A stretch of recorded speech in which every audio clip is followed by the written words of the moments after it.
was beautiful. Oh. Wow, we got a lot to talk about, man. Oh, man, wait. Can you please play that last clip one more time? I got to see it one more time. Let me see that Jalen Reagor catch. The Reagor vengeance score, boy. The Reagor vengeance. Hands. Yeah, sticky hands. You got to love to see it, folks. Hello, everyone. And that is a great way to say we are back. Eagles Plus show with your man. I am Jesse. This is at Real G Savage. And we are the Eagles Plus show. Welcome back, everyone. It's been a long time no see. Sorry for that absence. Obviously, it's been a very long season, very long off season, I should say, for the both of us. Mr. Greg here is in his classes. I'm in classes too. I'm trying to get done with my sports journalism. He's over here getting done with the medical school. So we're some very busy guys. But we're very excited because football season's coming up. Greg, tell me about your life, man. How are you, man? I'm doing pretty good. I'm enjoying this break right now after school ended. I'm right around the corner from starting again, but that's not going to hold me from getting this Eagles Plus podcast show started back up again. The young receivers flourishing under Nick Sirianni. I can't stress it enough. I love it. And the big code I want to see if he can crack is J-Jaw. If he cracks J-Jaw, then he's a legend. We'll see about that last time. I'll be surprised if that one is still on the last 53. But we will definitely talk about that subject coming up. But since we've been gone, there's been a lot that's happened. Obviously, it's been a very long couple months. And we did not do a draft show. So I think we'd be doing fans a disservice if we didn't at least talk about the first round draft pick that we heavily scored on. Let's talk about Devonta Smith. Drafted him at number 10. We stole him away from the New York Giants, which is absolutely great. You can tell that the Giants were going for that pick because they drafted a wide receiver right after. They drafted Kadarius Toney, actually, which kind of breaks my heart because he is a very good guy on the Gators, and he'll be very dangerous up there. But apparently his camp has been just okay, so we'll see about that. But back to Devonta Smith. Greg, what was your first initial reaction when you saw Devonta Smith go across the bottom of that screen on draft night? I honestly couldn't believe that we actually took the obvious pick for once, that we moved forward, and we knew we needed a receiver in our receiver room. And, I mean, the Heisman Trophy winner falling to 10, and we got an extra first round. We got the extra first round picks next year, hopefully with Carson Wentz if he can play 75% of his snaps. Yes, with his injuries. But anyways, everybody has their skeptical comments about his size. They don't think he's going to be able to translate it over. Deshaun Jackson was 5'9", 160-something pounds too coming out, and look at what he ended up doing. I'm not worried about his size. He'll develop. And, I mean, you can't teach the talent that he has. And he unfortunately, the knee injury has been keeping him out, but it looks like he's getting back in. He's limited. He's been practicing a little more, and it's very exciting to see him back on the field now. And hopefully they don't over push it with him and let him heal. It's only preseason, and I mean, he has plenty of time to be gelled right back into our system. So, but yeah, what were your thoughts? I'll tell you what, I was at a sports bar watching the draft. And I yelled probably the loudest in that entire bar when they actually landed Devonta Smith. Because like you just said, we got the obvious pick. Howie Roseman didn't go for some weird reach, like third rounder that he always chooses too early. Like maybe Jalen Reagor is, we don't really know because we're still working with that. He might be first round talent. But I was like, oh my God, we did it. We drafted Devonta Smith. We got the Heisman Trophy winner. We traded up. We did the right thing. And this can't go wrong, right? So, and then unfortunately, when I saw him get the injury and he was week to week, I was like, it's starting again. This is the Eagles BS that I got to do with every training camp where just a super important piece gets hurt. But he's back. He's catching balls again. He's back at training camp. He's padded up, which is really great to see because I don't want to see him play tomorrow. I think they should obviously keep saving him up if this injury is still kind of lingering back there. You don't want to rush him right back into it. But I'm very excited to see this progress. And I'm excited to see this kid eat. Obviously, we both know he has that chemistry already with Jalen Hurts from playing at Alabama together for at least a year. So that's just a connection in itself that's going to be just absolutely golden for this team, and I cannot wait to see it. And I mean, he's been putting up in college. He was putting up like video game numbers, man, like ridiculous stat lines. And to sit back and say that, like, just because he's a little undersized, like, to what they want is just, it's insane that what the media can skew your thoughts. And everyone thinks that the Eagles are going to be a 5-win team, but we'll get to that. I mean, I don't think we're going to be great, but I think we have a good shot of being a 10-win team. I mean, we have a lot of vets that are coming back that are healthy. Our D-line is very disruptive. Our linebacking core is like, we have Eric Wilson and we have Alex Singleton. We have like a few guys there and TJ Edwards.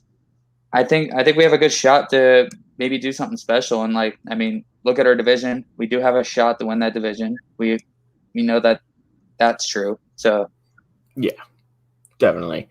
There's without a fact, it's we can definitely get the overall aspect of how we'll do it in the division in a little bit. But I do agree. I think a lot of people are sleeping on this team, especially with the draft pick. I think that connection with Jalen Hurts, Devonta Smith will probably put us in pretty good position, at least a couple of times to win some games. So and I think people are sleeping on this defense, which might turn out to be a lot better than it is. But sticking on the offensive side and sticking with the wide receivers, since we do bring in Devonta Smith, this does make the wide receiver room a little bit more crowded, and opens up a little bit more competition. Because as we know, last year we fell in love with Travis Fulgham in his like 4-week run, and then all of a sudden he disappeared. But we know the talent's there. Jalen Reagor, former first-round pick. Hopefully he can come out. But as we see in those clips, he's making a lot of noise. Yes, let's look at that one more time. It is so beautiful. Oh my gosh, who knew the Eagles could have a receiver that could stick out one hand and come down with the ball? And he's always had it, dude. It's like the confidence that Nick Sirianni is helping instill into this kid is just insane, and I love it. Like, and of course, all the Twitter hate, all the headlines and everything about him being a bust. He's like, keep that same energy. He's like, keep it. Because if you look at him in college, he's always been making spectacular catches. His run after the catch ability was always there. It was just a little bit of the confidence. He looks like he's swelled up a little bit going into the season. Like, he looks like he's – I hope it didn't slow down his speed all that much, but he still looks pretty quick. Like, and then now he has the help of Devonta Smith on the other side, and plus Quez, which we'll get onto that topic too. Yes. Quez looking like he's going to make a little bit of a surge this season too. I mean, then you got Dallas Goedert, and then we'll talk about that Zach Ertz is somehow still on the Eagles. And man, you have a roster there. You have an offense to come out with. No, yeah, for sure. It's getting up there. I think it's not a lot of big names, but I think this is going to be a very underrated team of speed, and more speed. Because I mean, Devonta Smith, if you put him on a slant and you put him on a slant, I mean, he's going to do probably about the same damage as Michael Thomas can on a slant, probably even faster. And also, by the way, you do talk about his size, and I'm not really worried about Devonta Smith's size. I think he'll be fine. I mean, Tyreek Hill is probably just about the same size, maybe just a little bit more buff, but that's kind of different in that, I guess. But I think it's size to me that doesn't really matter too much. But anyway, you do bring up a very interesting name, because Quez Watkins last season was a guy that maybe saw the field about a few times, maybe, but he would show some burst of speed and actually had a pretty similar play that he had last week versus the Steelers. He is very good at those screens. He can just catch the ball and turn on the jets and go for about 60 yards. And so, I mean, I really wonder. So who's going to like lead this team for the wide receivers? I mean, we have 2 first-round picks that are probably going to be expected to be the leaders of it, Devonta Smith and Jalen Reagor. And then we have 3 other guys, Travis Fulgham, Quez Watkins, and then Greg Ward, who is probably going to be fighting for a spot desperately because he's been in and out of like this Eagles rotation for a good while. So, Greg, tell me, of these receivers, who do you think is going to be wide receiver 1?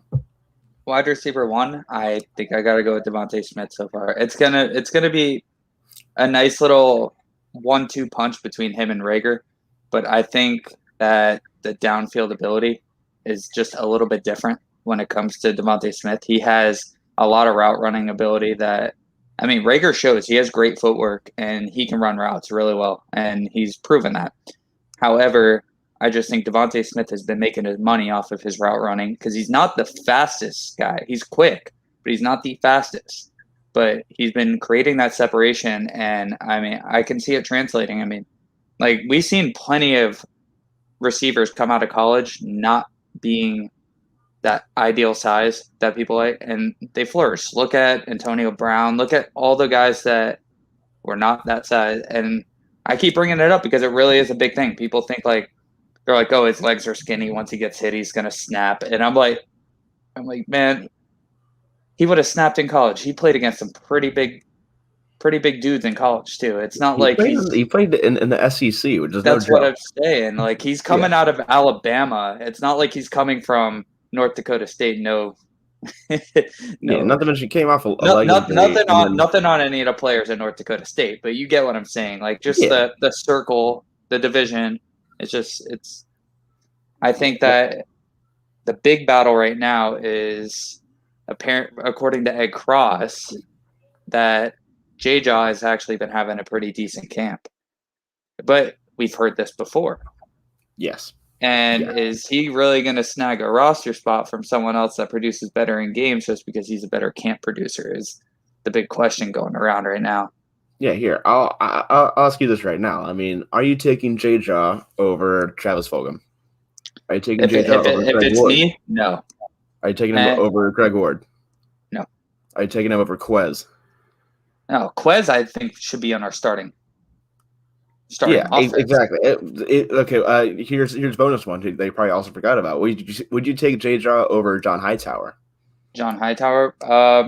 If John Hightower fixed up his hands a little bit, because I think J-Jaw has okay hands if he can get his route running right, but John Hightower has a higher ceiling. I will say that. Okay, that's fair. Because John has that speed. J-Jaw is more of like a Jason Avant type guy if he can get his route running right, because that was the big issue. And I think the coaching has a big part in that, of course. I mean, we just see it one off season with different coaches and look at the receivers on our team right now. I mean, who would have ever thought Rager would be spinning social media the way he is right now? Right. Yeah. That part goes hand in hand with having a former wide receiver as your head coach now, which is going to be just great offensively. I had a train of thought. I can't remember where I was going to go with it. Anyway, you know what? I'll just move on from there. So let's actually just stick on the subject of Nick Sirianni while we're here. Because I don't even think we did it. We did an episode for when he was hired. I think we might have had a couple conversations about it in person or over the phone, but it's definitely been a hot minute. So I'll just get your reaction from this. From the first press conference that we all saw, that most of us might have ragged on him, I was kind of like, it's okay. I wouldn't really rag on him for his first press conference. But to see that to now, how impressed have you been with Coach Nick Sirianni? And I'll start on that first press conference. And if we had a podcast after we hired him, I would have said it. But I wasn't worried. That we don't hire public speakers. I mean, per se, it helps to have a coach that can speak well to, of course, the fan base and everything. But right. I don't know. Maybe I just had a different view on it. So many people are worried. I watched everyone go like, oh, look at what we hired. Oh, God. Like, everybody was all freaking out. And I'm like sitting back, waiting for this guy to start turning like he is now. And I'm watching all these people change their opinions on him. And now he's like the ultimate players coach. I mean, for some reason, we always end up calling our coach the players coach because it's just how it always went out in Philly. And Doug was the ultimate players coach for a bit.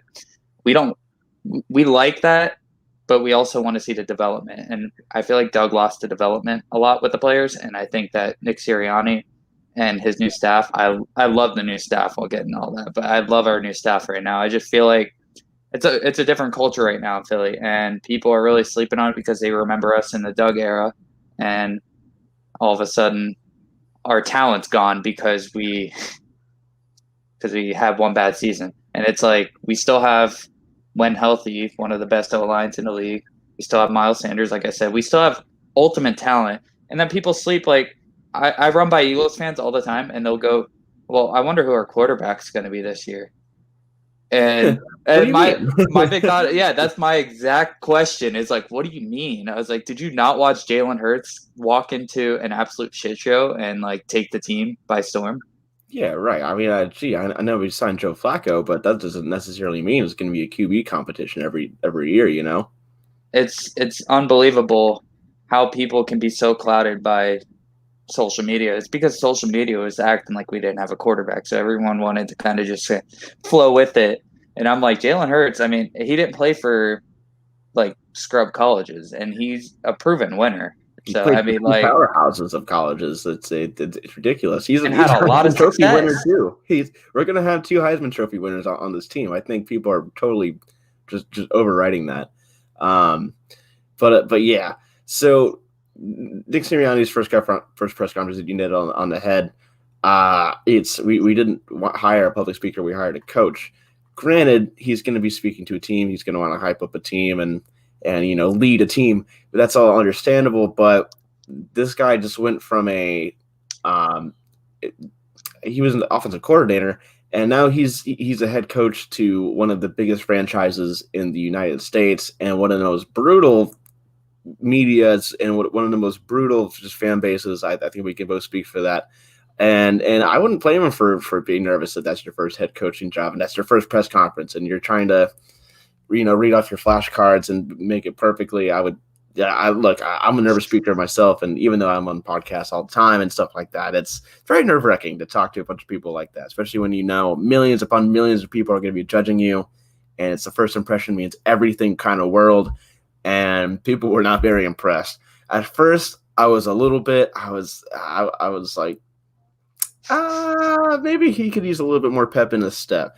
But the next press conference literally happens, and he's not reading off his flashcards. He's not trying to say coach speak. He's actually talking football. He is talking plays, and he's speaking with confidence. And he knew exactly what kind of formation, what kind of system he wanted to bring to the Eagles.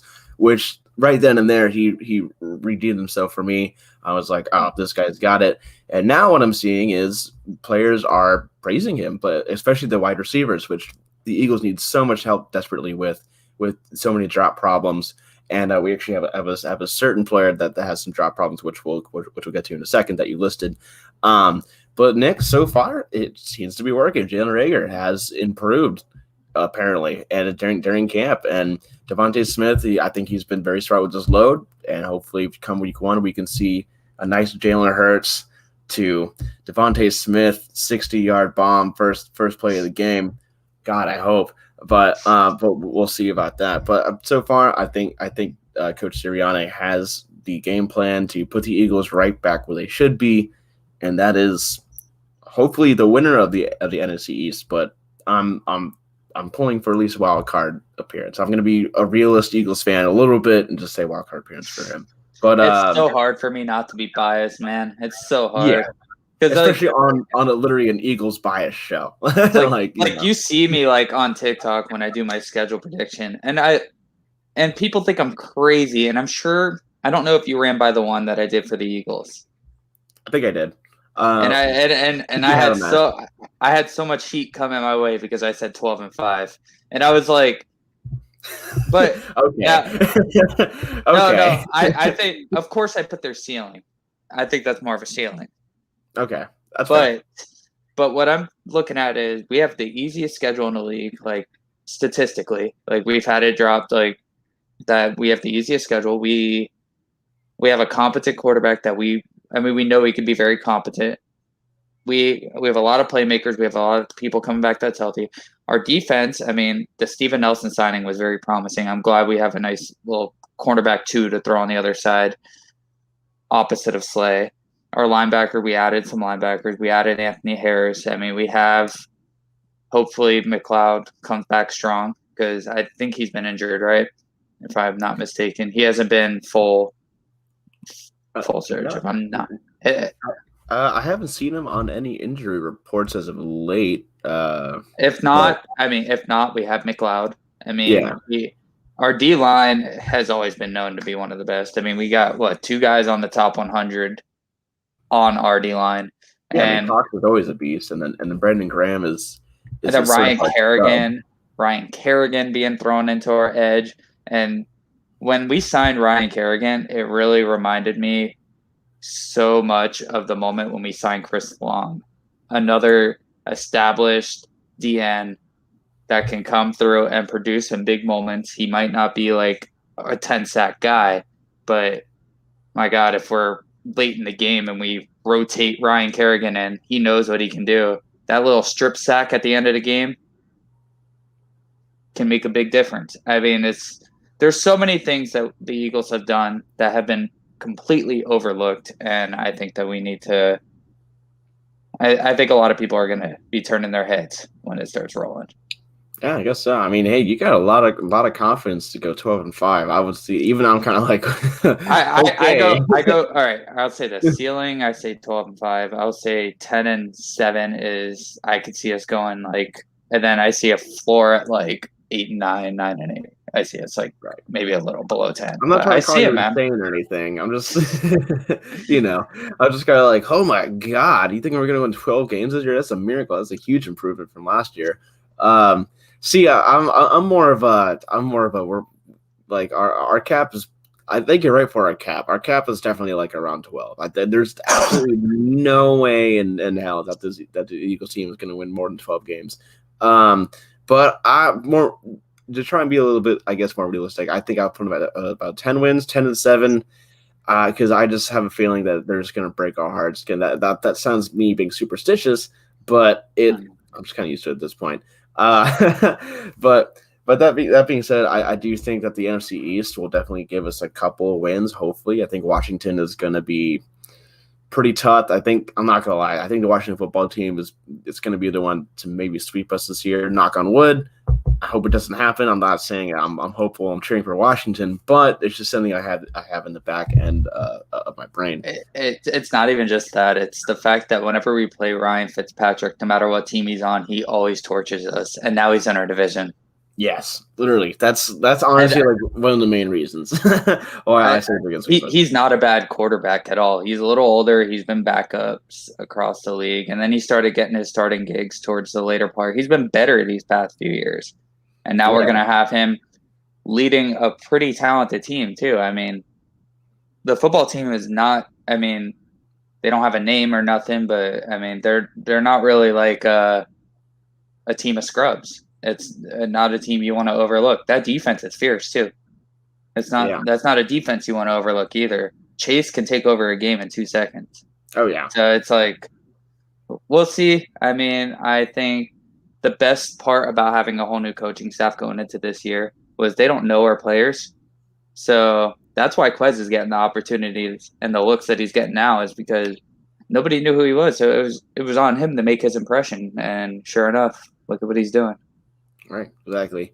And all right, before we stray off too far from the coaching aspect and dropping balls, let's stay on this because you actually pointed it out, and I actually am interested. So running back Miles Sanders, we love him. We know what he can do on his feet, and when he can tuck in the ball and find that open space, he is very dangerous. But he is not very strong in the receiving game, although he has had some receiving plays. He's had some receiving touchdowns here and there. He's had a lot of drops. So, Greg, just tell me about your opinion on Miles, and do you think Nick Sirianni can salvage his hands? Well, I think that it kind of got overplayed a little bit. People were talking about his drops and all that from like Elias Short Park's tweets and some of the tweets that were coming through.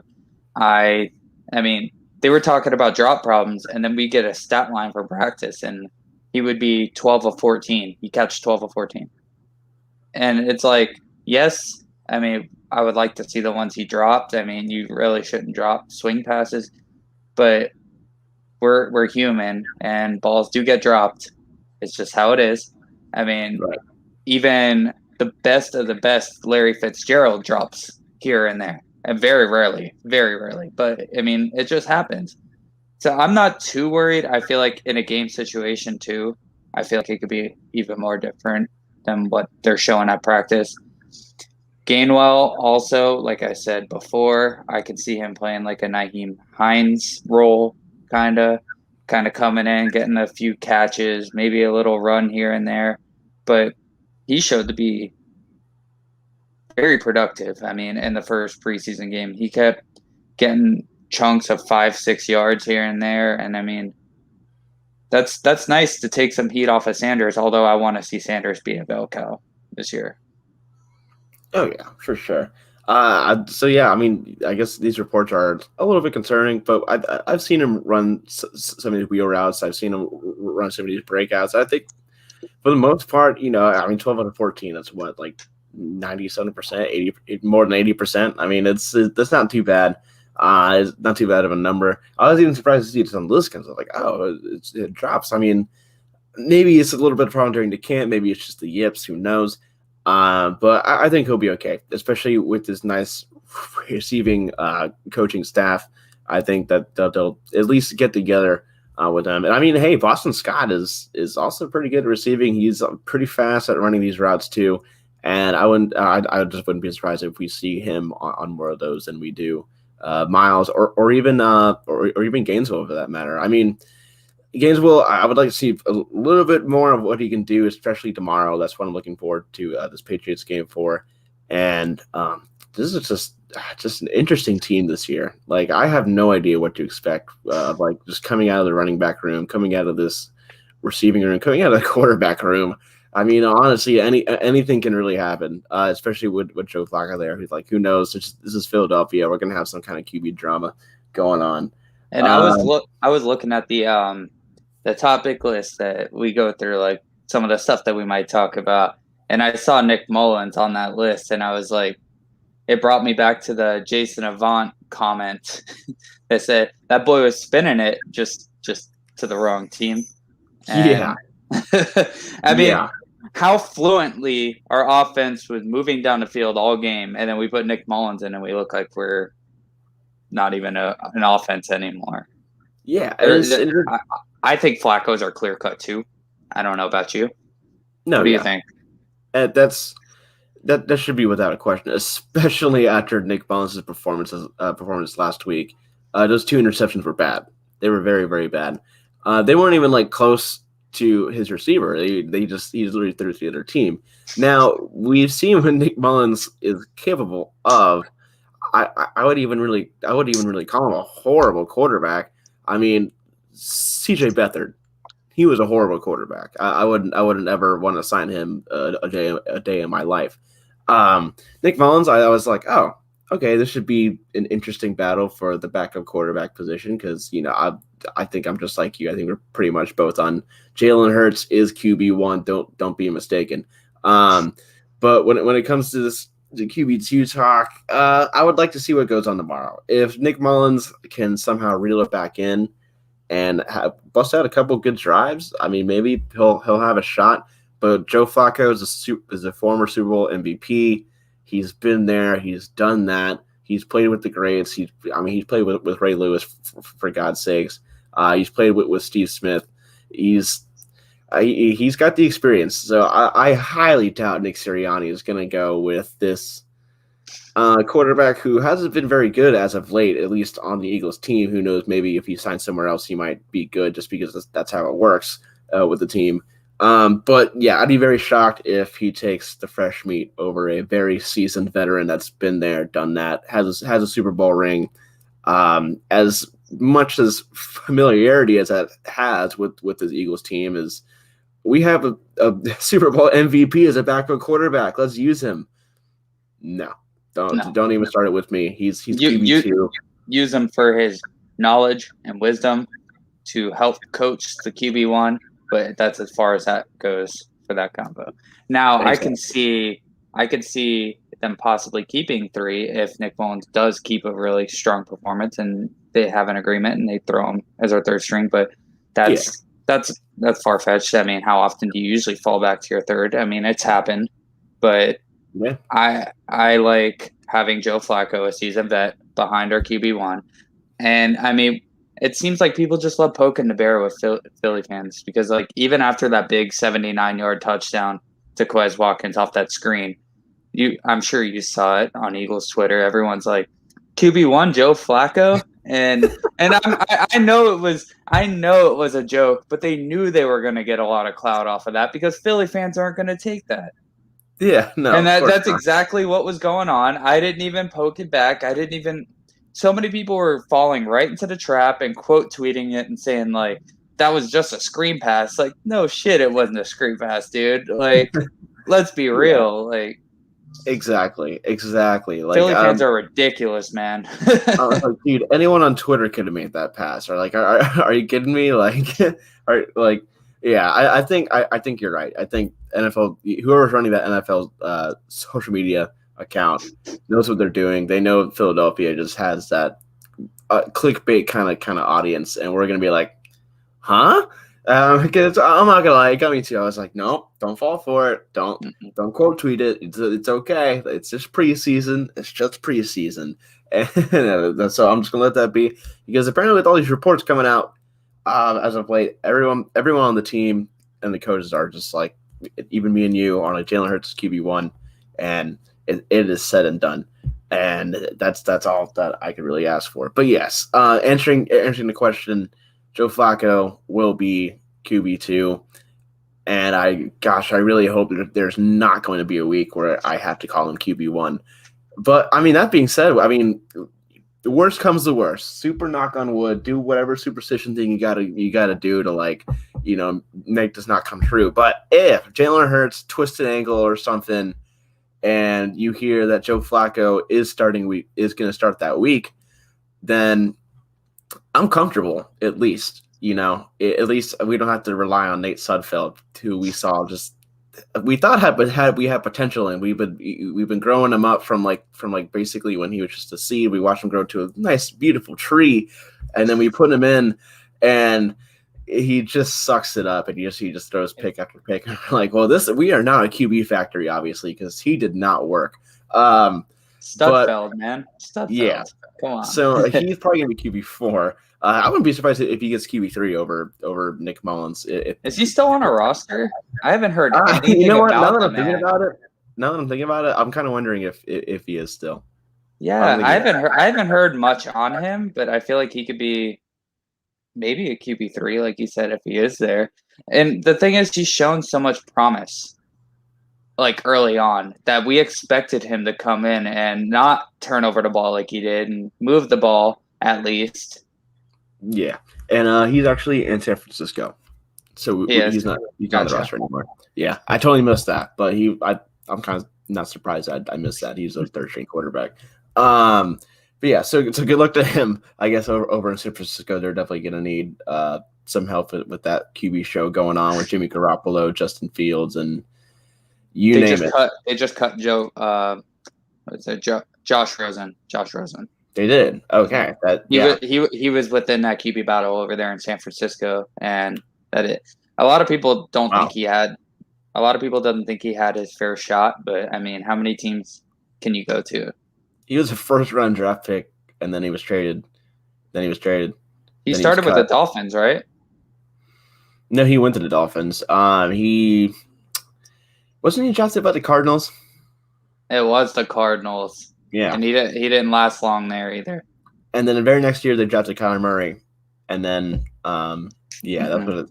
So I kind of agree that he kind of didn't really get a fair shot, but at the same time, I knew his career was going to go downhill as soon as he said, "I'm going to make the 9 other teams regret that they didn't draft me." I was like, "That's a freezing cold take tweet." Like that's waiting to happen.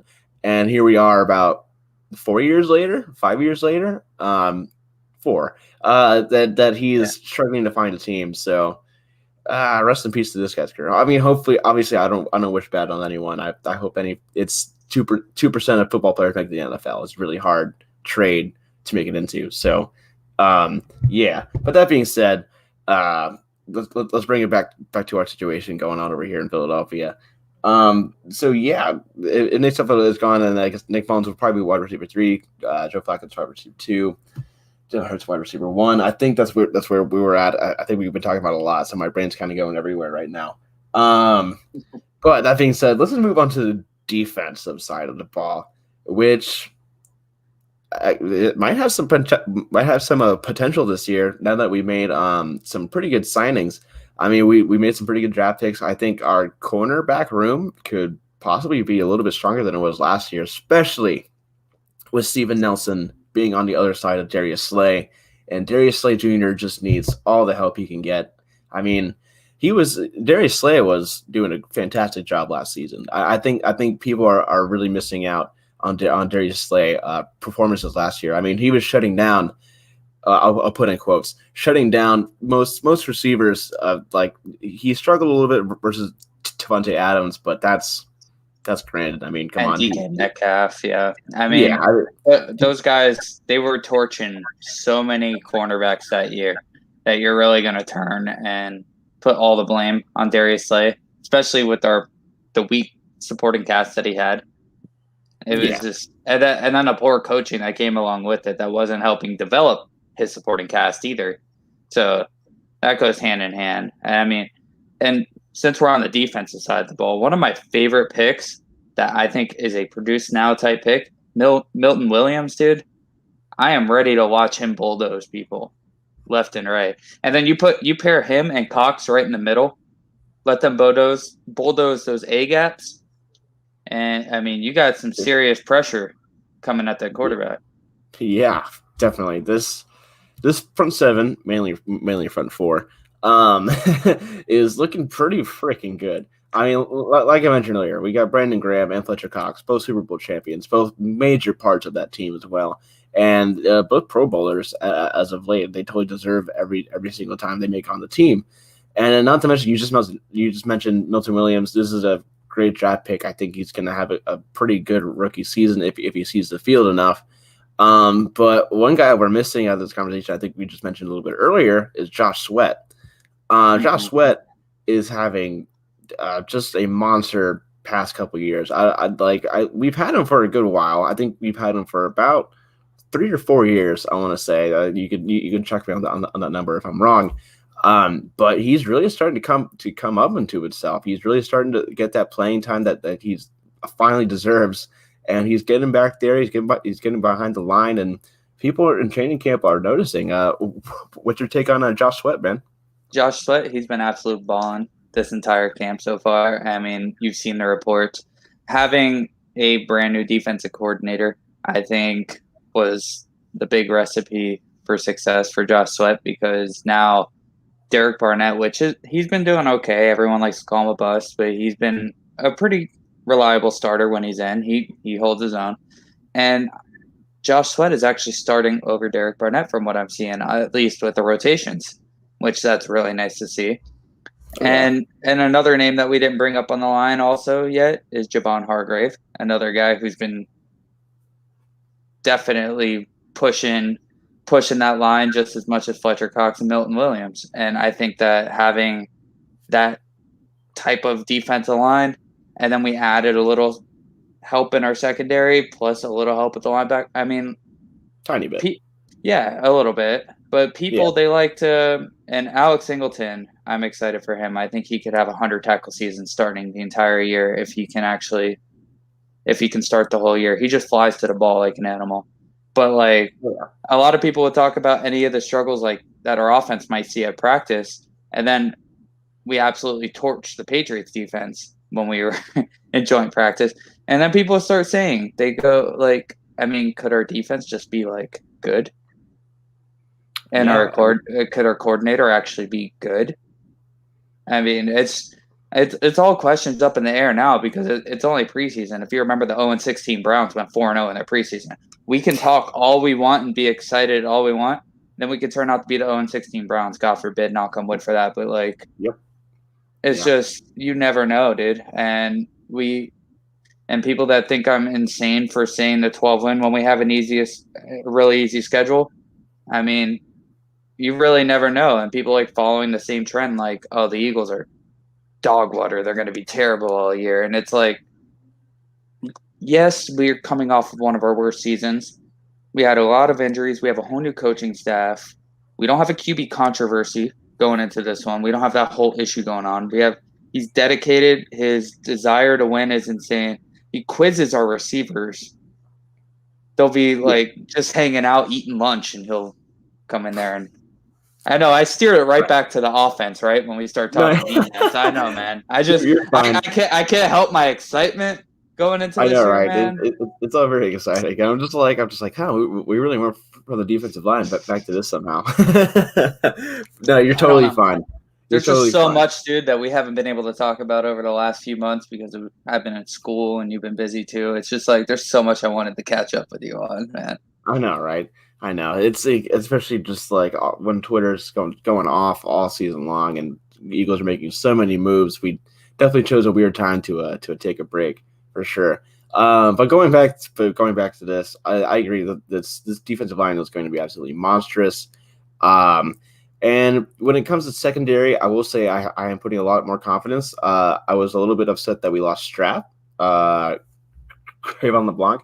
I thought that was a pretty big loss, even though he was, I'll admit he's a pretty mid-average cornerback, but he did his job when he was out there. He helped out the Eagles in that one playoff run with Nick Foles still at the helm, and but. Shoot, what was I gonna say? Oh yeah, I did add a little comment for the linebackers because I was just about to mention Singleton is an absolute monster. He's the same guy last year on a team of a bunch of nobodies that the Eagles were last season. Excuse me, I got a burp. There we go. But out of all the mystery players that we had last season, besides like the obvious ones, He really stuck out to me. He obviously really wanted that starting linebacker position because the Eagles are really thin on him at the moment. I mean, they made that one, I believe, a draft pick, right? Or no, they did not. But well, I was like, I don't know. They really need to add a couple more pieces. I think they added one more veteran, and his name is really slipping my mind right now. And you reminded me of him like a month ago. We just added him. Eric Wilson? Yes, that's Eric who it was. Wilson. He came from Minnesota? Yeah, I'll look it up right now. But yes, with that signing, you reminded me. I was like, oh yeah, we did sign Eric Wilson. That does TJ Edwards looked all right. If he with the right coaching, I feel like TJ Edwards can be a nice little piece in our linebacking core. Big guy, knows how to get to the ball.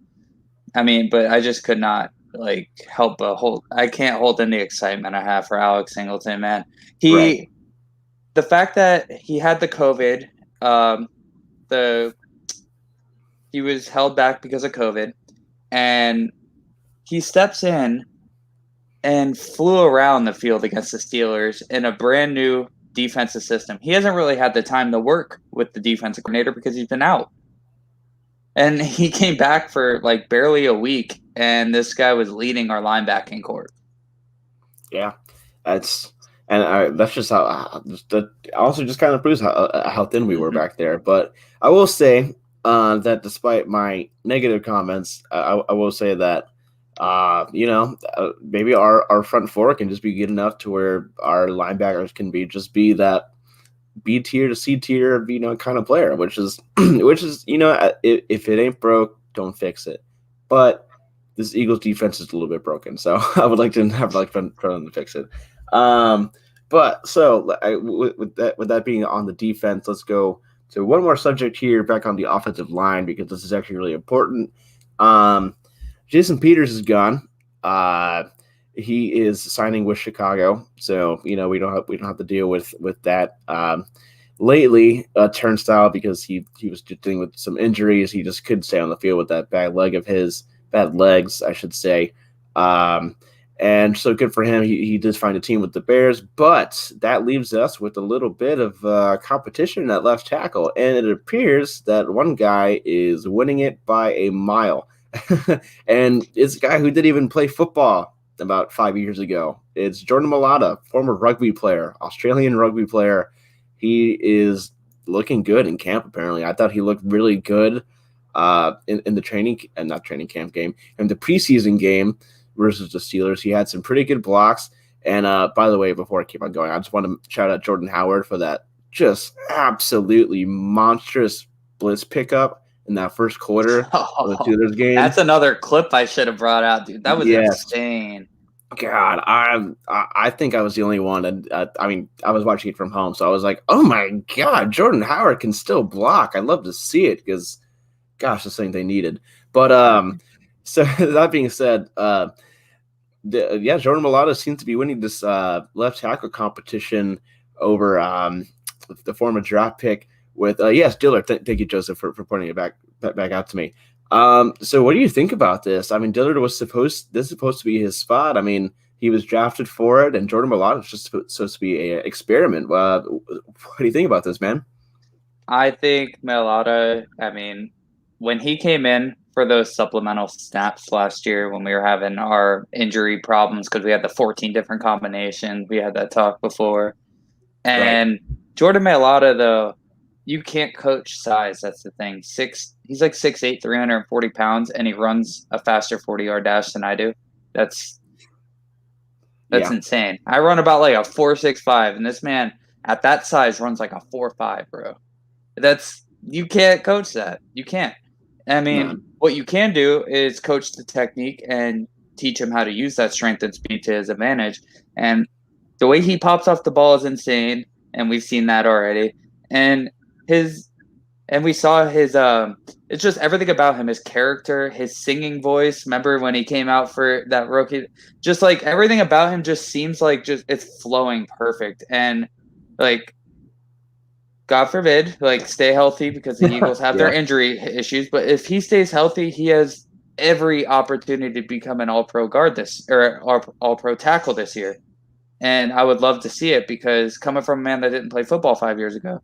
And that's another thing. Like, I don't want to go too far off, but I just want to say, like, Howie Roseman, as much hate as he got, for some reason he has something with 7th-round gems that he's always attached with, and he finds them.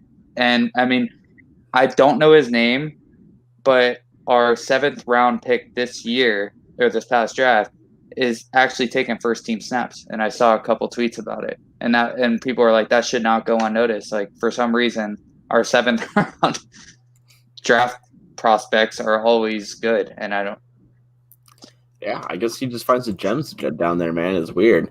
And the problem with that is he'll find that gem and he'll try to draft him in like the first or second round. And I'm like, what are you doing? But you know, I will give credit where credit is due. He has found some sleepers. He's found some sleepers back there. I mean, so far, I think Miles Sanders it's a pretty good draft pick under his belt. Obviously, I've been liking him. I've been cheering for him since he was drafted because I really want him to work. But so far, Jordan Mulatto seems to be working. When it comes to Andre Dillard, I'm just kind of like, I wonder what's happened because I thought he was fairly decent in this playing time that he got. I mean, he was pretty much thrown in there, just kind of being like a baby, kind of learning how to swim. You know, you just kind of throw him in the water, hope for the best. And that's kind of what happened to him last year. And I feel like that's what happened to a lot of the offensive line, honestly, is we just didn't know what to do sometimes. And, I mean, 14 different line combinations. Thank you. Thank you, Joe. Thank you. There we go. Patrick Johnson. He's actually been getting a lot of first-team snaps. I mean, and it's not surprising because our linebacking crew is so thin right now that, I mean, a 7th-round rookie could produce. All he has to do is put some work in. I mean, we'll see. I mean, thank you so much, Joe, for bringing that up. Sorry to cut you off there, Jesse. No, that fact check was much needed. So yeah, thank you, Joe. Appreciate it, man. But yeah, so I mean, just when it comes to this competition, I'm trying to keep this back, but yeah, I like Jordan. I think he's definitely showed some pop. I think he's going to have a pretty good year. And then as for Andre Dillard, I think he's just going to be kind of have the same role he's going to have kind of last year. If Lane, God forbid, goes down, if Brandon Brooks, God forbid, goes down again, we'll have a nice serviceable piece to add across your line if you need him. I think the big question mark for us on our offensive line is our left guard. I think it's still Isaac Samalu. Yes. But I mean, I guess he's been an okay, like he holds his own. But that's probably our biggest question mark, because then we got Jason Kelsey, and we all know Jason Kelsey. And then we have Brandon Brooks, who's another boss, and then we have Lane Johnson, who's another boss. Our whole right side of the line, if they stay healthy, we should never get pressure on the right side. Very rarely, if anything. It should be fine. I mean, Brandon Brooks is freaking Superman. He freaking tore his freaking ankle apart, and now he's back like in the less amount of time than it honestly expected to be. Like, and that's ridiculous. Lane Johnson has been doing the same thing. Jason Kelsey literally played with injuries all year last year. And I mean, if we're on the offensive line subject, as stupid as Madden ratings are, did you see that Jason Kelsey had the lowest toughness rating on the Eagles? Yeah, well, like it was like the second or something like that. He has 65. Yeah, that man who plays through everything and like carries people on one arm, blocking them across the field, and I just couldn't. There are so many clips that Eagles fans can pull up to any Madden ratings, like coordinator, I guess you want to call him, and be like, "What are you talking about? What are you talking? Look at this play. Look at this man shove two linebackers away with one arm. All right, and he was probably injured on that play. You know, like just because he didn't want to get off the field and keep it going. And I was like, and that's Jason Kelsey is just a role model, man. I mean, he had that just absolutely this adorable video with his daughter coming out. I think it was either today or yesterday, where he's playing like hide and seek on the field, and I thought that was great. Jason Kelsey is one of the most lovable NFL players, I think, in the league. Trying to put all biases aside, but I mean, he's just an awesome dude. Not to mention his brother is one of the best tight ends in the league, which makes him that much cooler. And yeah, I mean, just him being put in like the low 60s for strength just absolutely just appalls me. I'll never understand that. But then again, can we really ever trust? Yes, exactly. Joe said it well. Can we really ever trust Madden ratings? I mean, I feel like it's every year someone's going to be right. I mean, you know, we all know Patrick Mahomes is going to be 99, but then Aaron Rodgers, who's probably just as good as Patrick Mahomes, maybe even more legendary, and has, you know, a Super Bowl ring, and he's a 93. When in reality, Aaron Rodgers should probably be a 99 just about every freaking year. I think they had Rodgers at a 96, and they had Mahomes at a 99, and I think they actually had Tom Brady right with Aaron Rodgers in the rating as well. So, which is fine. I mean, it's just a matter of like consistency, I guess. It's like, can we really say Aaron Rodgers? Yeah, I know you do it, and it's like, can you really say like Aaron Rodgers has lost any step within the past couple of years? I think he's gotten better. Like, you know, like he just won the MVP award last year, and then the MVP edition. Sorry, Brad. Yeah. The MVP edition doesn't even have the MVP on it. How much disrespect could you give to the guy who just won league MVP by not putting him on the Madden cover at all? If you're gonna have Patrick Mahomes and Tom Brady on it, which Aaron Rodgers is right in that circle. Like, it could be a 3-man. Goats. When we've been arguing, Aaron Rodgers has been one of the goats longer than Patrick Mahomes has. I feel like, that's not even like from being like trying to be recency bias. That's just like true. Granted, Patrick Mahomes has been to 2 Super Bowls in a row now. I mean, Patrick Mahomes deserves a 99 rating. I'm just going to say that now. I'm not saying Patrick Mahomes doesn't deserve 99 2 years in a row. He does. He's a fantastic player.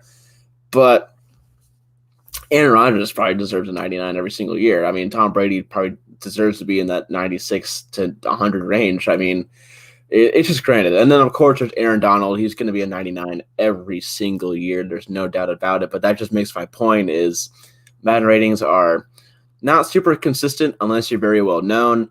And I think they just saw the Jason Kelsey stats, and they kind of just did like the build your own player thing, where you just kind of like randomly pick out your height, and you randomly pick out your stuff, and they're like, 62. I don't know. He's a center. Who cares?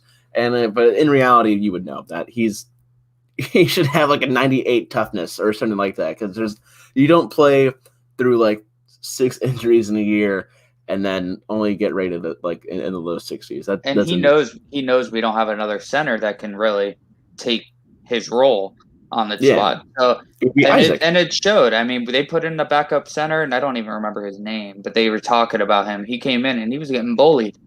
I think he's the one guy from Auburn, right? Yeah, like he wasn't doing anything too special. I mean, like he had a couple times where he did all right. I watched him hang in there. Like I said, don't come at me. I don't remember the names.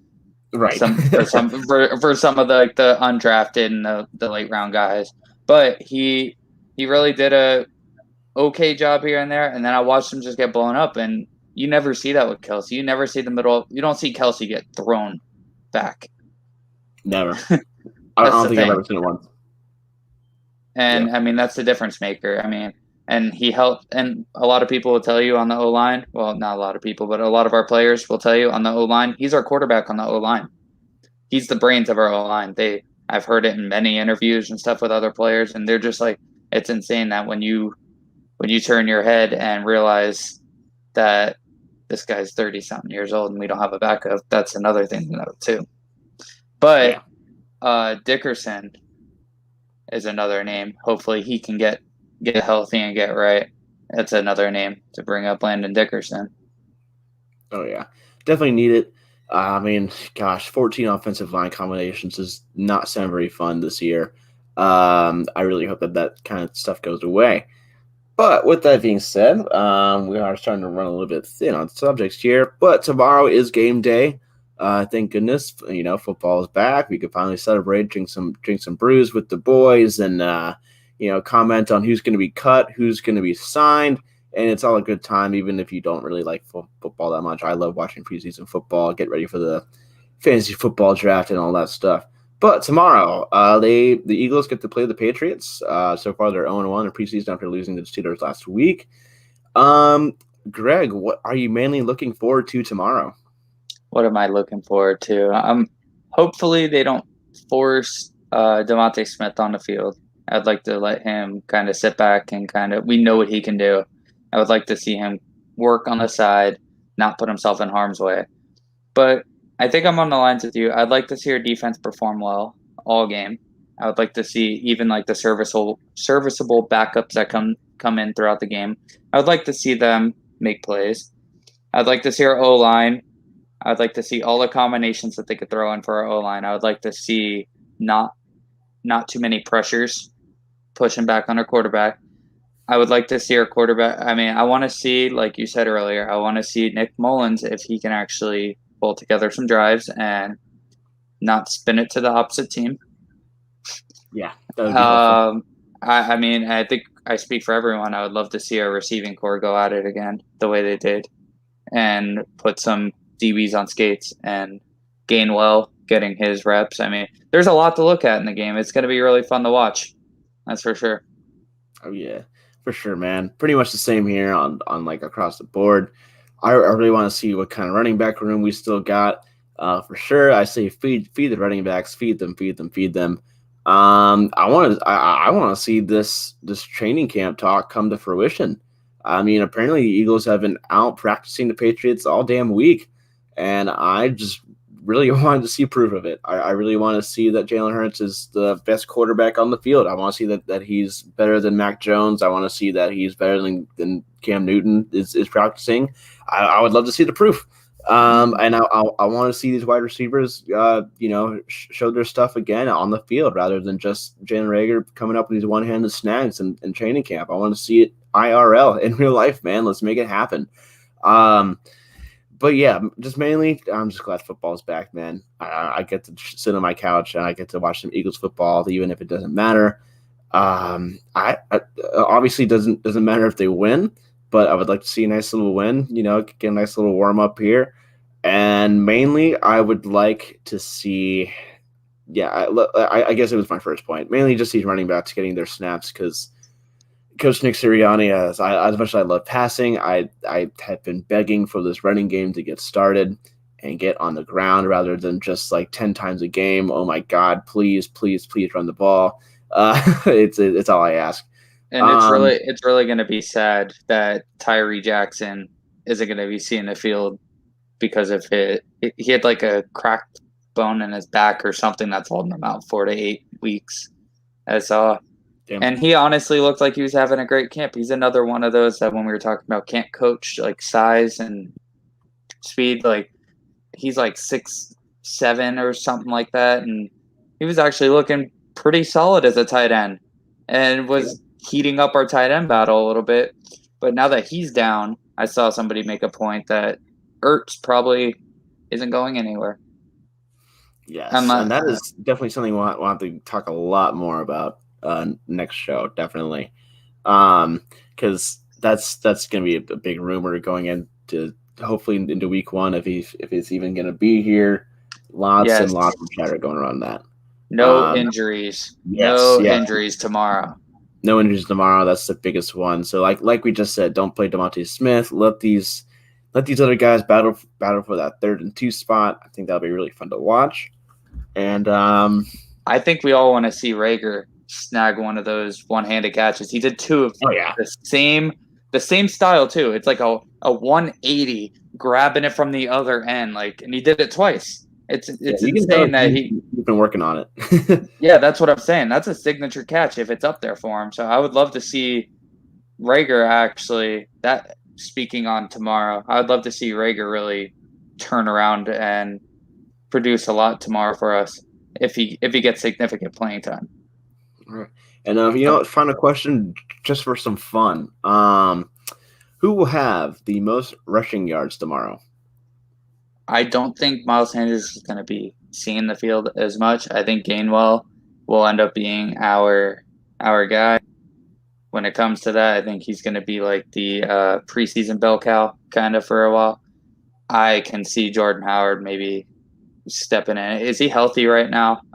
Yeah, he is. I want to speak. That's what I'm saying. I could see, especially with Kerryon Johnson being out now, I could see Jordan Howard getting a few snaps and maybe punching some first downs and touchdowns, hopefully. So we'll see, though. I like Kenneth Gainwell. I think he's going to be a great serviceable piece in our running back room. All right, sweet.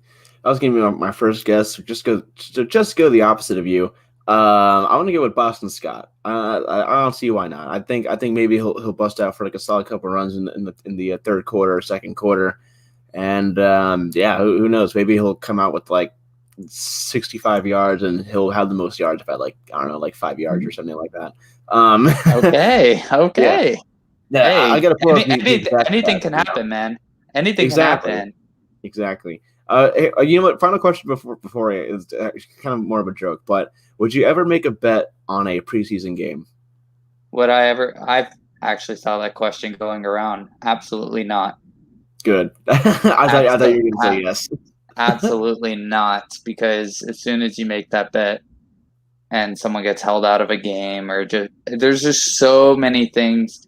It's one thing, a regular season game, because they're going to be trying and they're going to have all their starters in. And preseason, we already know we're not going to be starting some of our big name guys. So, nope. On that subject, hell no. And judging by your reaction, you wouldn't either, and that's a good thing. Yes, exactly. I'm a gambling man, but I'm not that much of a gambling man. I'll bet. I'll put down a parlay every week, except at preseason. So yes, good answer. I'm glad that neither of us have a gambling problem, and we can take that with confidence into this year. So that being said, I'm pretty much good to go. Do you have any other topics you wanted to throw in there? Go Birds. Go Birds. All right. I'll take it. There's not much more. I think we discussed everything that we want to see tomorrow. Just I think the biggest thing that I want to see in bold letters, no injuries, like Joe said. I don't want to see any injuries pop up. I don't care first, second, or third string. I don't want to see anybody on our team getting injured, either for the other team. For that fact, I don't want to see any injuries. It happens too often in this game. I just want to see a nice, clean game of football played tomorrow. Exactly. That's all you can really ask for, man. No torn ACLs, no concussions, no finger breaking, none of that stuff. It's just good, safe football is all we can ask for. And, I'm sure me and you will chat it up during the game. Some performances going on. So it'll be Eagles, Patriots preseason football on the NFL Network. If you have NFL Network, enjoy the game. If you don't, you can stream it illegally somewhere. I'm sure you can do it just like the rest of us. But yeah. So that being said, G Rich, always good catching up with you, man. I am so freaking glad that I am talking Eagles football again with you, and just glad to get all this off my chest because oh my God, it's been such a long year, such a long off season, and excited to get chatting again, man. Let's do it. And I just want to say one thing. Anybody, I know Joe is our only viewer right now, but anybody that tunes in and watches us afterwards, please check out our social media platforms on the bottom here. Give us some follows, subscribe. And it's not down there, but we are also on anchor.fm. It's in the link in the bios of any of these, actually, except YouTube, but it's in the link in the bio. You can find our Spotify. I mean, you can find us anywhere. Just show us some love. We're going to be coming at you all season. So all season, once a week, every single week, maybe twice a week. Who knows? It depends on what's going on. But yeah, folks, like Jimmy just said, follow us on the socials. Eagles Fans Problems on Insta, the Eagles Plus on Twitter and Facebook. You know where to find us. We got plenty of hot takes for you, plenty of Eagles bias where you need it the most. And if we ever lose, we can cry on each other's shoulders all year long. Or if we win the Super Bowl, we can celebrate and drink with each other all off season long. It'll be a great time. With that being said, my name's Jesse. Greg /@RitoG Savage. You can follow him on Twitter, follow him on TikTok, all that good stuff. He's on all the socials. Super popular guy on TikTok. A lot of good takes on there too. I love to watch. But yeah, G Rich, any final words? No, sir. You said it all. All right. Well, go Birds, folks. We will see you next week. Be safe. Go get vaccinated. And just have a good day. Just stay safe. Stay safe out there. Just be a good person. Go Birds.